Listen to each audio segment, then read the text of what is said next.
Hello ভাই বোনেরা, বুধবারের সুখে নিরের মধ্যাহ্ন ভোজনের খাওয়া দাওয়া তোমাদেরকে দেখাই। তো আজকে রান্না হয়েছে এই যে ইলিশ ভাপা। আমি কিন্তু আজকে ইলিশের যে সর্ষেটাকে ছেঁকে নিয়েছি দেখো, তাই জন্য খুব ঘন হবে না। আর আমি খুব তেল দিই না, লোকেরা একদম গাদা খানিক করে সর্ষে তেল উপর থেকে দিয়ে দেয়, সেটা আমি পছন্দ করি না ভাই বোনেরা। তা যাই হোক, ইলিশ ভাপা হয়েছে। আর এই যে আলু ভর্তা, ঠিক আছে, আলু ভর্তা সবাই আমরা নিয়ে নিয়েছি তিনজনেই পাতে। আর আলু ভর্তাটা আমি কি করে করি, পেঁয়াজ তেল দিই কড়াইতে, অল্প সামান্যই তেল, এই দুটো ডিম ভাজার মতন সামান্য তেল দিই।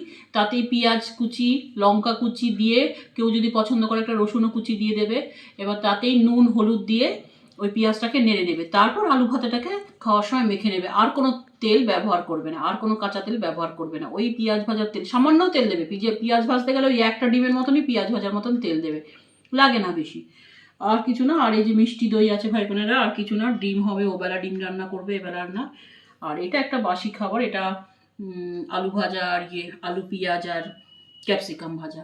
তো ভাই বোনেরা, ভিডিওটা এইটুকু। আর একটা কথা বলে দিই, ইলিশ মাছের ভাই বোনেরা, সত্যি আমাদের মতো নিম্ন মধ্যবিত্ত পরিবারে ইলিশ মাছ খাওয়াটা একটা কি বলবো, মানে এখন বিলাসিতাই বলতে পারো, বিশেষ করে আমাদের মতন পরিবারে। আমার পরিবারে তো আমি সেটাই মনে করি।